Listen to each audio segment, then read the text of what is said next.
penelisikan bahwa suku Sunda atau tepatnya suku Baduy ya, itu mulai dari suku Nabi Adam hingga sekarang ada.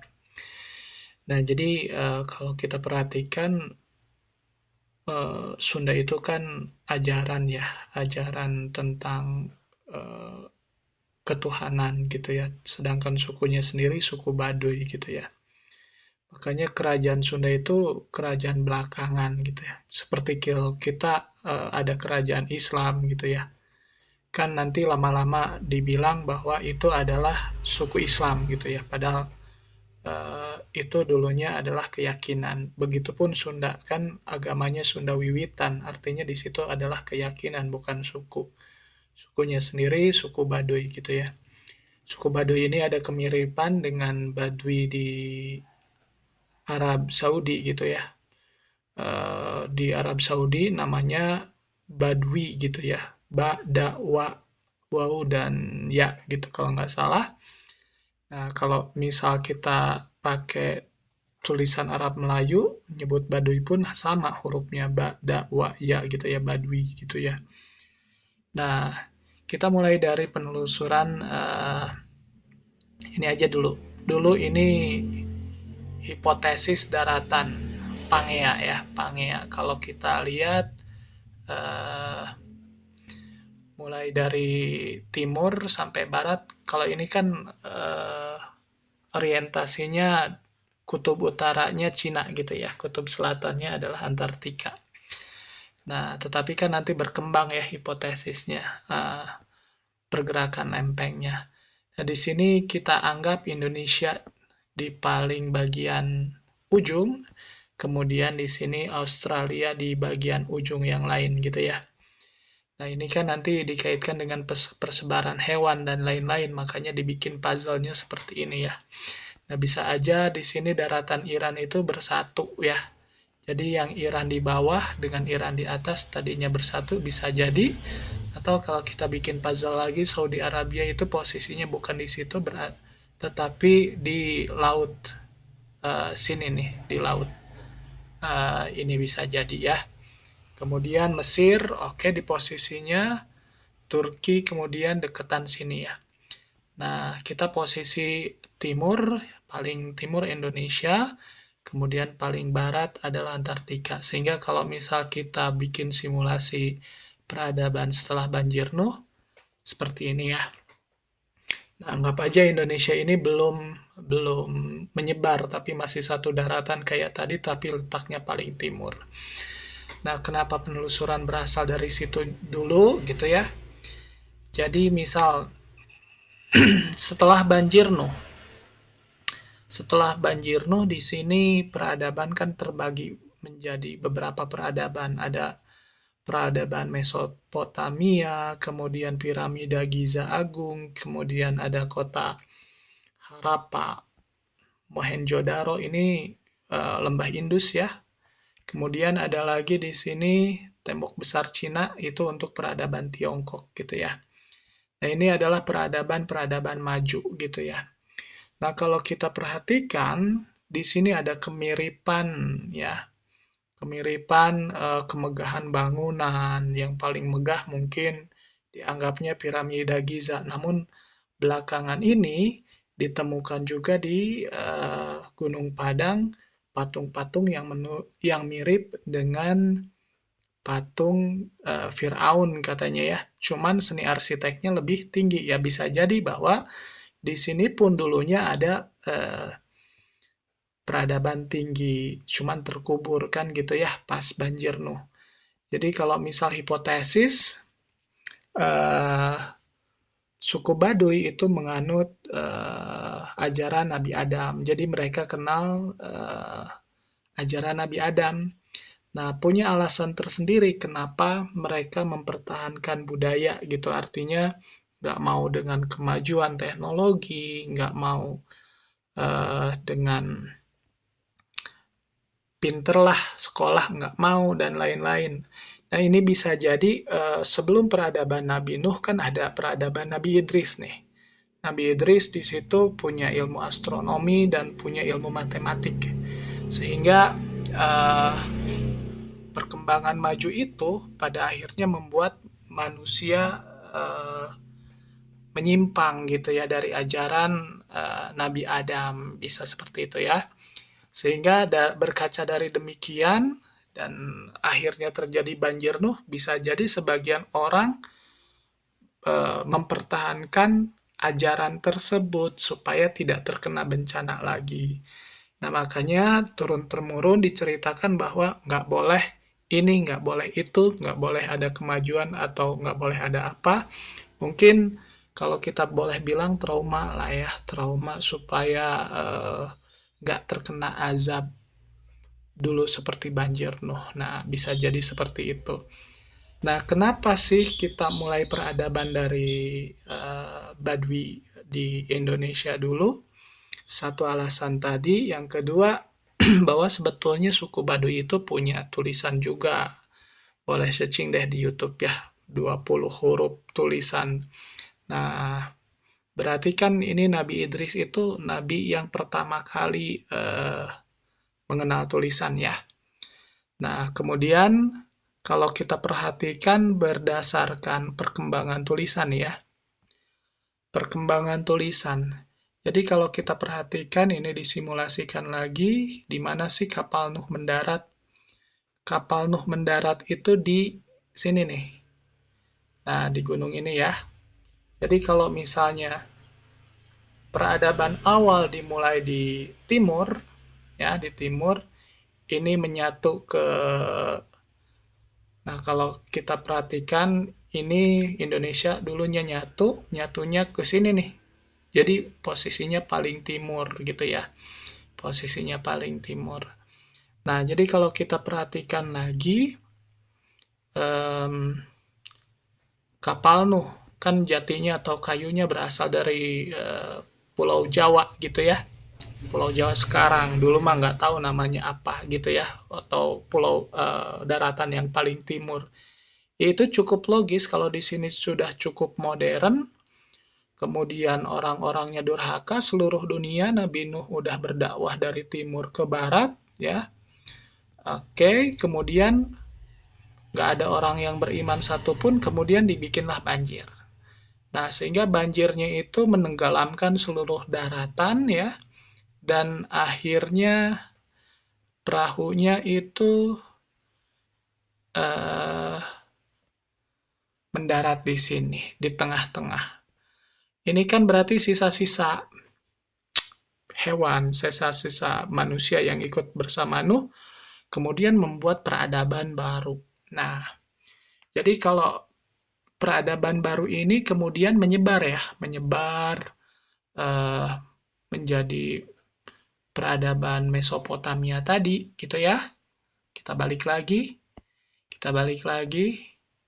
menjadi peradaban Mesopotamia, kemudian peradaban Mesir, kemudian peradaban lembah sungai Indus, kemudian Cina, gitu ya. Nah, kemudian kan berarti mereka itu setelah banjir tersebut bertualang nih, pasti ada bekas-bekasnya. Dan mungkin sebagian orang kembali lagi ke tempatnya di daerah paling timur. Oh, ini nih tempat kita dulu gitu ya.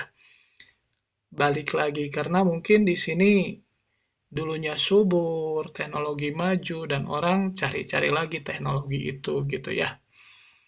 Nah, kemudian kita bisa lihat ini huruf-huruf yang paling tua. Nah, ini tulisan paku di Mesopotamia, kemudian ini hieroglif di Mesir, kemudian ini tulisannya di peradaban Sungai Indus, ini peradaban di Tiongkok. Jadi ini pola-polanya pola-pola gambar makhluk hidup ya, ini gambar orang dan lain-lain. Nah, kenapa ini yang paling tua dianggap? Ya bisa jadi ini nggak tua-tua amat gitu ya.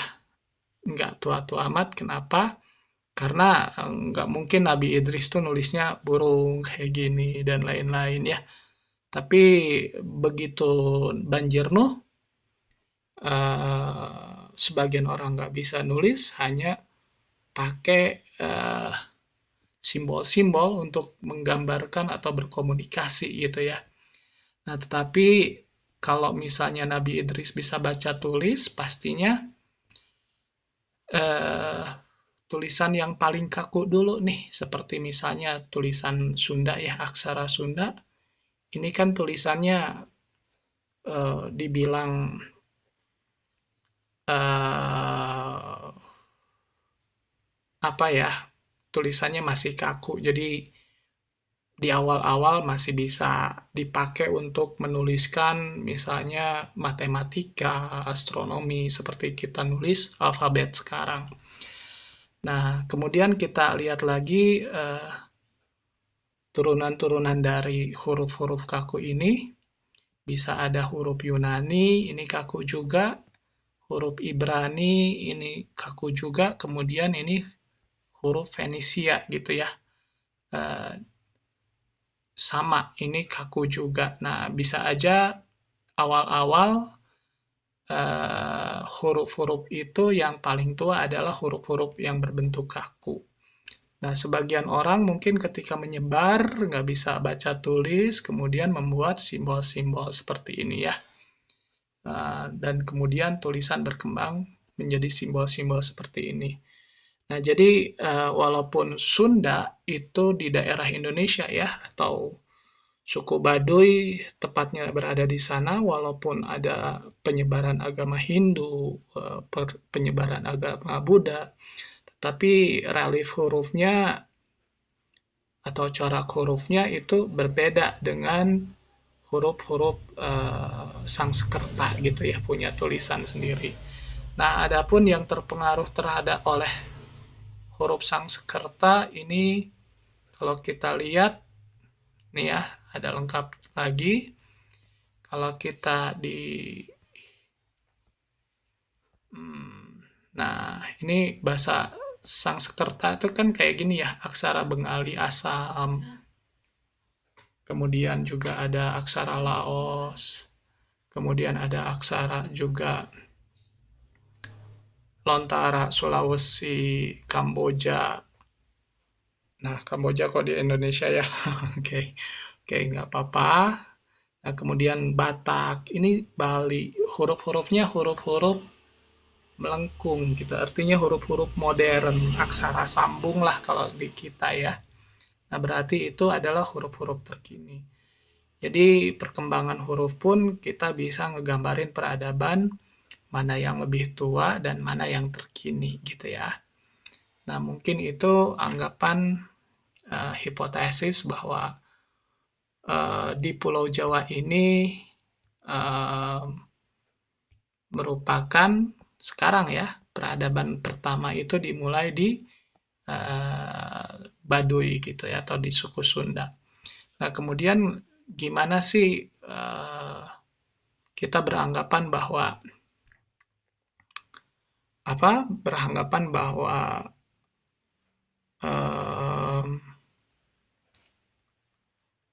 suku Baduy itu nantinya ada kaitannya dengan Nabi Ibrahim gitu ya. Nah, kita ngobrol dulu sama Gemini deh ceritanya.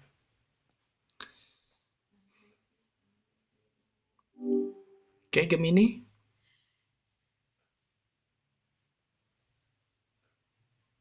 Maksudnya mini game Gemini. Gemini itu asisten AI, bukan game. Ada yang ingin kamu tanyakan tentang Gemini? Oke, bahasa Indonesia. Siap. Ada yang ingin kamu diskusikan atau perlu bantuan dalam bahasa Indonesia? Oke, ceritain dong bagaimana peradaban nabi-nabi Adam, Idris, Nuh, Hud, Saleh, Ibrahim, Lut, dan seterusnya.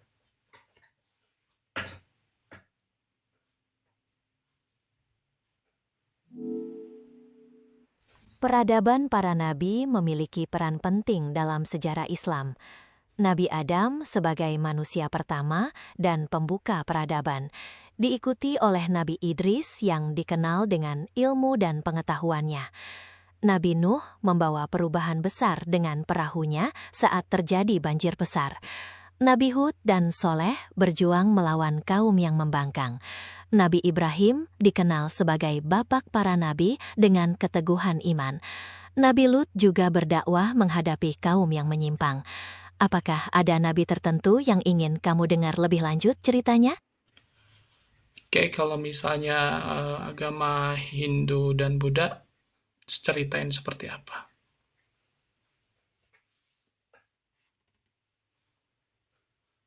Agama Hindu dan Buddha memiliki peradaban yang sangat kaya dan tua. Hindu, yang dianggap sebagai salah satu agama tertua, berkembang di anak benua India dan memiliki berbagai kitab suci seperti Weda. Sementara itu, Buddha yang didirikan oleh Siddhartha Gautama juga berasal dari India dan berfokus pada pencerahan dan pencapaian nirwana. Apakah ada aspek tertentu yang ingin kamu ketahui lebih lanjut? Apakah ada persamaan antara agama Hindu dan Buddha?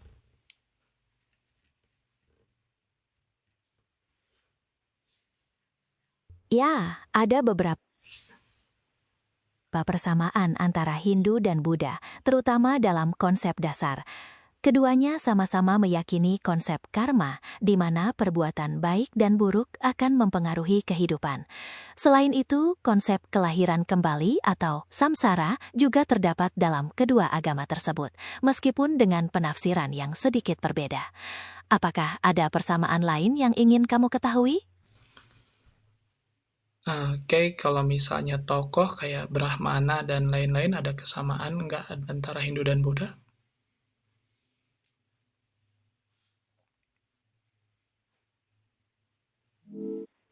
Dalam Hindu, Brahmana adalah kasta tertinggi yang berperan sebagai pendeta dan pemuka agama. Sementara itu, dalam Buddha, meskipun ada konsep Brahmana dalam konteks spiritual, Buddha menolak sistem kasta yang kaku dan menekankan bahwa pencapaian pencerahan bisa diraih oleh siapapun. Jadi, peran dan pandangannya bisa berbeda ya. Apa ada tokoh lain yang ingin kamu ketahui? Perbedaan Hindu dan Buddha selain Brahma, apa aja sih?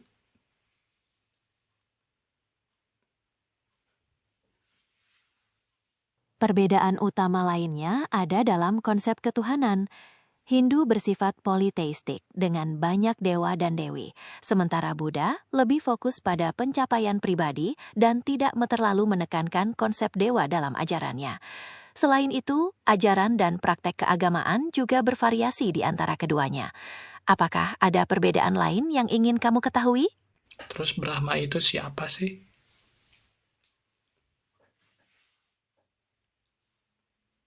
Brahma dalam agama Hindu adalah salah satu dewa utama yang dikenal sebagai dewa pencipta dalam Trimurti, yaitu kombinasi dari 3 dewa utama bersama Wisnu dan Shiva. Brahma melambangkan proses penciptaan alam semesta. Apakah ada yang ingin kamu ketahui lebih lanjut tentang Brahma? Istri Brahma ada berapa? Dalam kepercayaan Hindu, Brahma sering digambarkan memiliki 4 kepala yang melambangkan 4 arah mata angin dan penyebaran pengetahuan suci atau Weda. Jadi, tidak ada esai Brahma yang khusus, tapi penggambaran 4 kepala itu memiliki makna penting dalam mitologi Hindu. Apakah ada pertanyaan lain?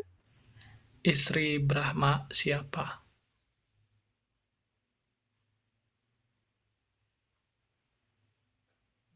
Istri Brahma adalah Saraswati, yang dikenal sebagai Dewi Pengetahuan, Seni, dan Kebijaksanaan dalam mitologi Hindu. Mereka melambangkan pasangan yang saling melengkapi dalam penciptaan dan pengetahuan. Ada yang ingin kamu ketahui lagi? Satu lagi istrinya siapa? Selain Saraswati, Brahma juga memiliki istri lain bernama Gayatri, yang kadang dianggap sebagai manifestasi dari Saraswati itu sendiri. Siapa nama istri yang lain? Selain Dewi Saraswati dan Gayatri, dalam beberapa sumber Hindu, Brahma juga disebutkan memiliki istri lain seperti Savitri dan Brahmani.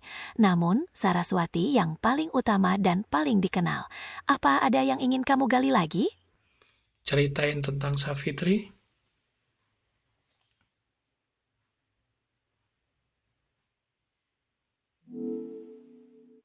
Dewi Savitri dikenal sebagai simbol kesetiaan dan pengabdian yang kuat dalam mitologi Hindu. Kisah epiknya menceritakan bagaimana ia berhasil melawan takdir dan menyelamatkan suaminya, Satyawan, dari dewa kematian, Yama. Pengabdiannya menjadi teladan dalam budaya Hindu. Apakah ada bagian dari kisahnya yang ingin kamu ketahui lebih lanjut? Ceritain tentang Saraswati. Dewi Saraswati adalah dewi pengetahuan, musik, dan seni dalam agama Hindu. Ia digambarkan sering memegang alat musik vena dan aksamala atau tasbih, serta naskah kuno. Saraswati melambangkan kekuatan pengetahuan dan kreativitas yang suci. Apakah ada yang ingin kamu ketahui lagi tentangnya? Ceritain tentang istri Brahma di budaya Buddha.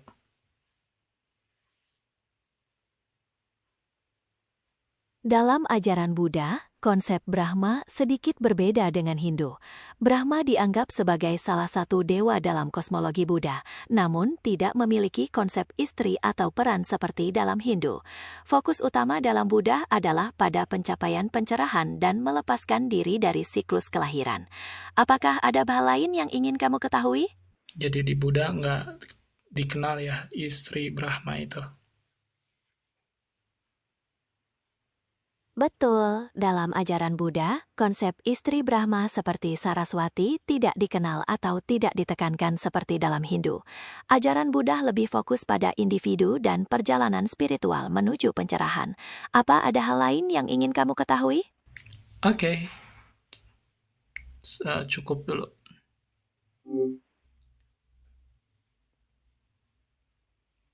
Nah, jadi kalau misal kita dengar cerita selintas nih, ada kesamaan ya. Brahma itu adalah Ibrahim atau Nabi Ibrahim yang punya dua istri, Sarah sama Hajar. Kalau Sarah itu disebutnya Savitri, ada kedekatan tuh. Kalau Sarah itu Sarasvati gitu ya. Tadi kita juga nyimak bahwa Savitri itu punya kekuatan tekad melawan takdir, artinya kan ketika dia disimpan oleh Nabi Ibrahim di Mekah ya, tepatnya di daerah sinilah,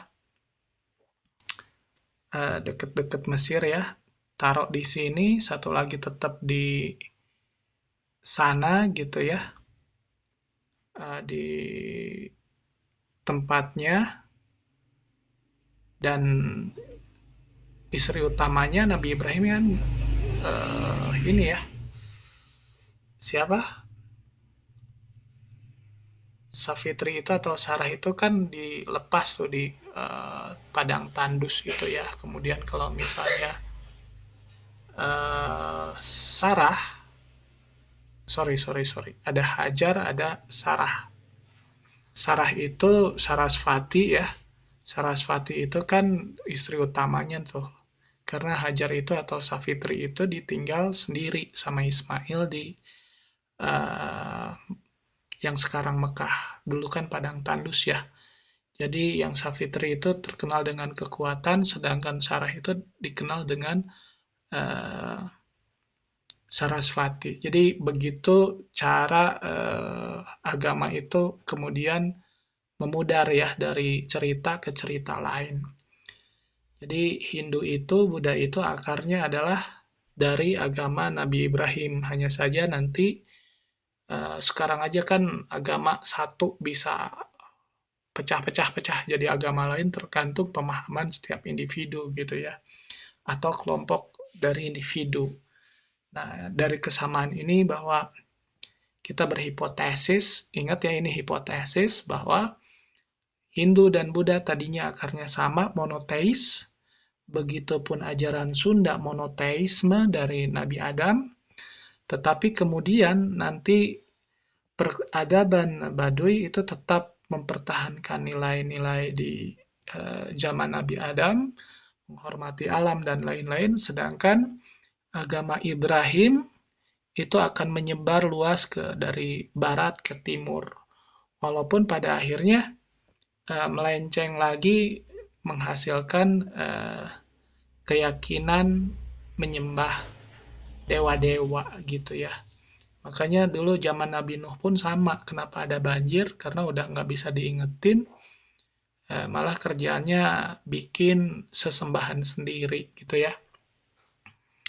Nah, jadi jangan heran nanti kenapa di Indonesia pun coraknya terpengaruh corak Hindu atau bahasanya bahasa Sangsekerta. Jadi kalau kita lihat penyebaran penduduk ya, nah di sini kalau Indonesianya di timur berarti ya cukup logik ketika misalnya peradaban di Sungai Indus pada akhirnya menyebar ke daerah Indonesia gitu ya. Dan akhirnya ada kesamaan-kesamaan dari segi corak tulisan. Tapi budaya Sunda sendiri atau aksara Sunda sendiri kan nggak terpengaruh. Contohnya sekarang, walaupun peradaban sudah maju, di Baduy Dalam nggak terpengaruh apapun. Gitu ya. Oke, kita ceritain cerita Nabi Musa. Kita dengerin.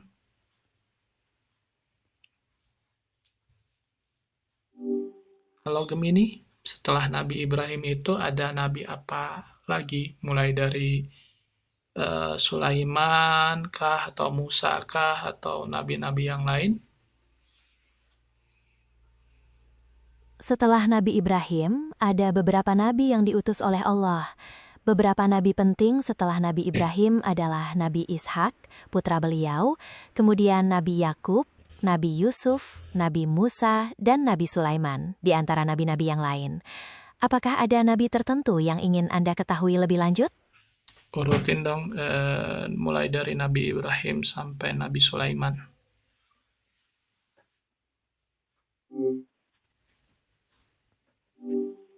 Halo? Ya, halo. Ada yang bisa saya bantu? Urutin dong sampai Nabi Sulaiman.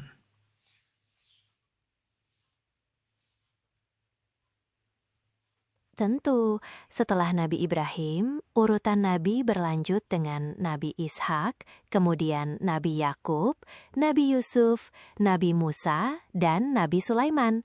Ada yang ingin Anda ketahui lebih detail tentang salah satu nabi tersebut? Oke, Nabi Musa deh ceritanya gimana? Nabi Musa itu punya kisah yang sangat menarik. Beliau diutus untuk membebaskan kaum Israel dari perbudakan di Mesir di bawah kepemimpinan Fir'aun. Mukjizat beliau yang paling terkenal adalah membelah Laut Merah saat dikejar Fir'aun. Apakah ada bagian tertentu yang ingin Anda ketahui? Kemudian ceritain lagi dong ketika Musa sama saudaranya kemudian didatangi Samiri.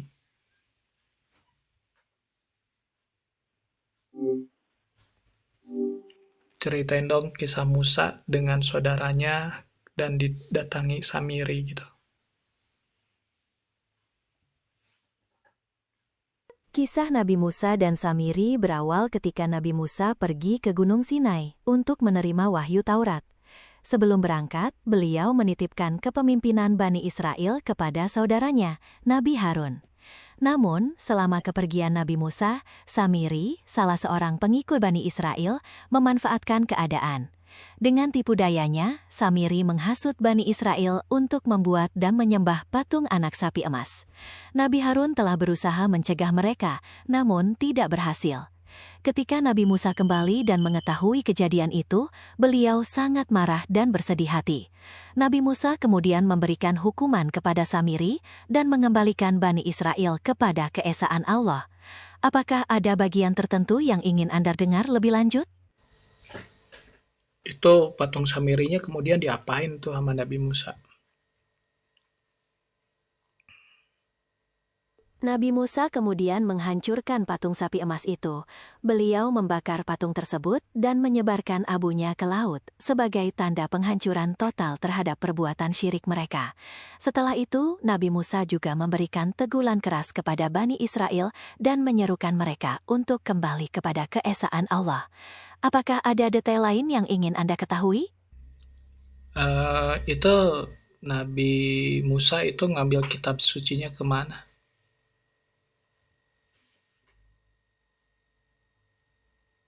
Nabi Musa menerima kitab suci Taurat di Gunung Sinai.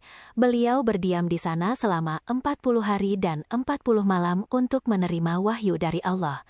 Apakah ada bagian tertentu yang ingin Anda ketahui lagi? Gunung Sinai itu daerah mana?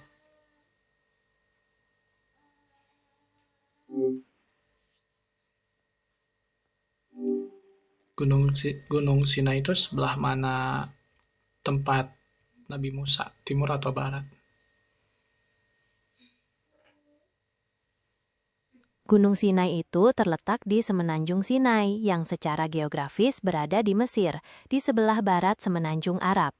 Jadi lebih condong ke arah barat dari Semenanjung Arab. Apakah ada pertanyaan lain? Oke, jadi udah jelas ya, tadinya di Mesir. Jadi kan ajaran Ibrahim itu nantinya berkembang jadi Hindu dan Buddha, kemudian jadi salah arti, termasuk ke kepulauan Bali pun Hindu Buddha nanti bakal ada coraknya ya ke sana. Jadi nanti kita ketemu bahwa gimana sih, kenapa sih Hindu di India sama di Bali itu beda. Jadi kalau Hindu sendiri adalah kata dari orang Persia nyebut agama di peradaban Sungai Indus ya. Jadi asal katanya dari situ. Kemudian Buddha kan kalau Buddha itu karena penamaan ya Bodhi atau ajaran akhlak gitu ya. Tapi akarnya sama dari ajaran Nabi Ibrahim juga.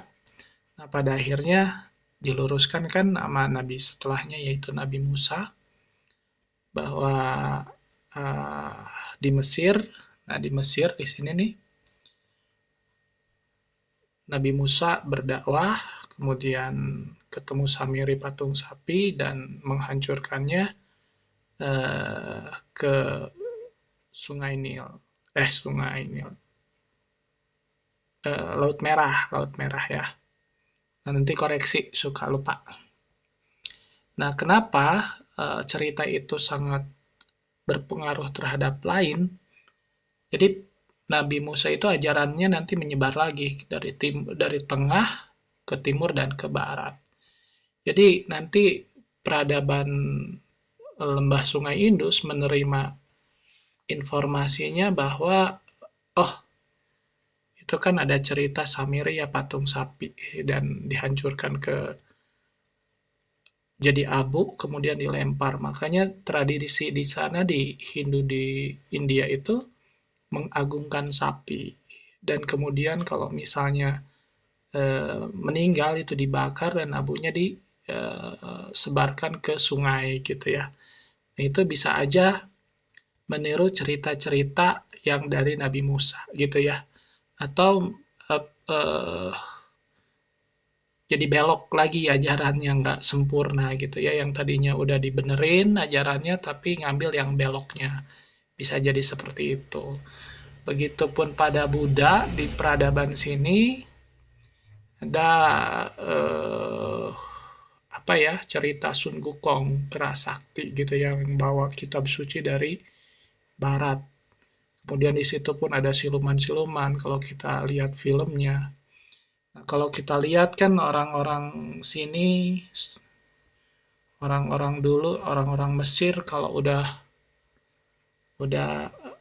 udah berjanggut ya, kemudian warnanya putih, itu bisa aja disebut tanda petik kerasakti ya. Kenapa? Karena eh, kalau berjanggut kan penuh ya wajahnya, berarti dengan rambut gitu ya. Nah, nanti di iniin lagi nih, di cerita tuh kadang-kadang diubah-ubah gitu ya. Jadi ngambil kitab suci kan ada kesamaannya ke barat. Kemudian ngelawan siluman kan ngelawan Samiri itu, atau sihir-sihir Fir'aun dan lain-lain gitu ya. Nah, nanti berkembang lagi. Jadi kenapa ada cerita-cerita seperti itu? Karena pada dasarnya orang menerima informasi lebih cepat lewat cerita, tapi kadang cerita itu bisa berubah ya, beda dengan tulisan yang dibaca oleh orang dan perubahannya tidak terlalu tinggi gitu. Nah, jadi itu ya kenapa di sini peradabannya Hindunya beda dengan Hindu di Bali gitu ya. Terus yang Bali itu sendiri gimana sih kok budayanya apa ya? Lebih ke sesajen buah-buahan dan lain-lain. Ya, mungkin bisa jadi dulu Habil dan Kabil kan sama ya. Satu ada persembahannya daging, satu ada yang persembahnya sayuran. Bisa aja cerita-cerita itu diambil kembali atau digali kembali kan seperti sekarang orang udah ada ajaran gitu ya, tapi cari-cari lagi yang dulu-dulu kayak misalnya ajaran Sunda kuno, ajaran Tao, ajaran apa digali-gali lagi. Nah, dulu pun sama, bisa jadi udah ada ajaran Nabi Ibrahim, ajaran Nabi Musa, ajaran Nabi Isa, tetapi mereka nggak puas dengan itu, cari-cari sendiri ajaran-ajaran dulu dan akhirnya mereka menerapkan beberapa ajaran dulu, gitu ya. Oke, itu hipotesis bagaimana persebaran bahasa Sangsekerta dari peradaban Sungai Indus ke Indonesia ya. Tetapi di daerah Tiongkok atau peradaban Cina itu nggak terpengaruh oleh peradaban Sungai Indus ya. Karena mungkin perangnya ke daerah situ ya. Nah, sekarang kita lihat cerita lagi deh. Oke, ceritain dong tentang Nabi Daud.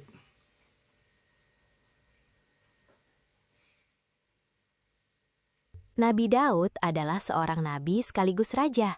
Kisahnya terkenal karena keberaniannya mengalahkan Jalut atau Goliat dengan hanya menggunakan ketapel. Allah juga menganugerahi Nabi Daud dengan suara yang sangat merdu dan mukjizat berupa kemampuan melunakkan besi untuk membuat baju perang. Setelah itu, beliau diangkat menjadi raja dan memimpin Israel dengan adil selama kurang lebih 40 tahun. Ada hal yang spesifik yang ingin Anda ketahui? Oke, kalau misal Goliat itu ukurannya gede ya.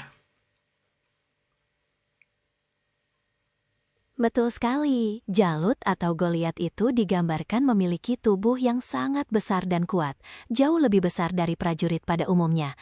Itulah mengapa pasukan Israel sempat gentar sebelum Nabi Daud maju. Ada hal lain yang ingin Anda ketahui tentang kisah Nabi Daud? Itu emang ada ya ukuran orang-orang zaman dulu yang besar-besar? Kalau ada di daerah mana aja itu? Dalam berbagai catatan sejarah dan kisah kuno, memang disebutkan adanya kaum dengan ukuran tubuh yang besar, seperti kisah Jalut tadi. Namun pandangan ini bervariasi antara tradisi dan sejarah ilmiah. Secara ilmiah, bukti konkret tentang populasi manusia berukuran raksasa dalam sejarah manusia modern masih terbatas. Apakah ada daerah tertentu yang ingin Anda ketahui lebih lanjut dari sisi mana? Itu Nabi Daud di daerah mana dulu pas perangnya lawan Jalut?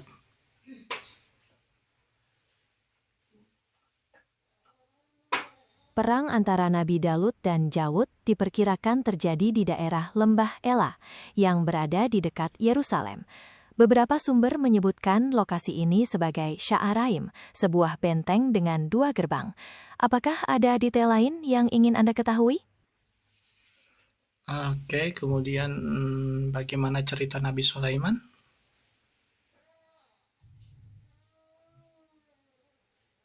Nabi Sulaiman adalah putra Nabi Daud. Beliau diangkat menjadi nabi dan raja setelah ayahnya wafat. Nabi Sulaiman terkenal dengan kebijaksanaannya dan memiliki kekuasaan yang sangat luas, termasuk kemampuan untuk berbicara dengan binatang dan mengendalikan jin. Beliau juga membangun Baitul Maqdis yang megah. Apakah ada aspek tertentu dari kisah Nabi Sulaiman yang menarik bagi Anda? Nabi Sulaiman itu kan berangkat ke daerah Sabah ya. Daerah Sabah itu dari tempat Nabi Sulaiman ke arah timur atau ke barat?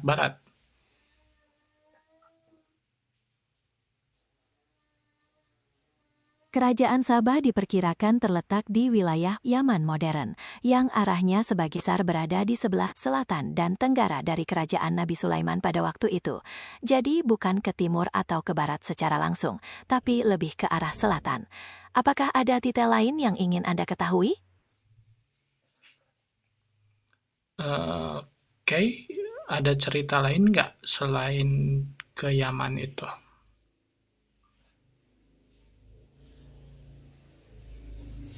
Tentu, Nabi Sulaiman juga dikenal dengan mukjizat lainnya, seperti kemampuannya menundukkan jin dan setan untuk melakukan berbagai pekerjaan besar, termasuk membangun Baitul Maqdis. Selain itu, kisah pertemuannya dengan Ratu Balkis dari Sabah juga sangat terkenal dan menunjukkan kebijaksanaan dan kekuasaannya. Apakah ada bagian tertentu yang ingin Anda gali lebih dalam? Emang zaman dulu di Yaman sama-sama banyak menyembah jin ya?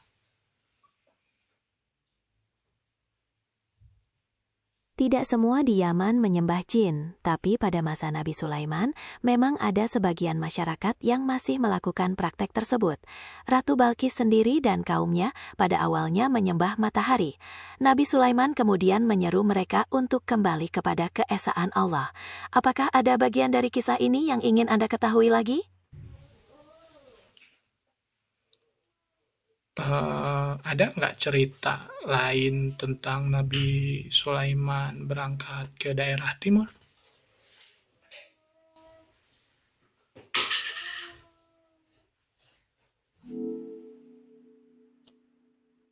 Nabi Sulaiman juga pernah melakukan perjalanan ke daerah Taif, yang bisa dibilang ke arah timur dari wilayah kekuasaannya. Dalam perjalanan itu, beliau memimpin pasukan yang besar, terdiri dari manusia, jin, dan burung. Ada kisah menarik di lembah semut yang beliau lewati di sana. Apakah ingin Anda dengar? Oke, ke daerah timur dengan lembah semut gimana?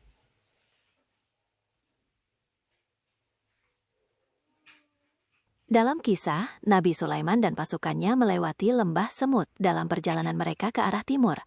Di sana, Nabi Sulaiman mendengar percakapan seekor semut yang memerintahkan semut-semut lain untuk berlindung agar tidak terinjak oleh pasukan Nabi Sulaiman.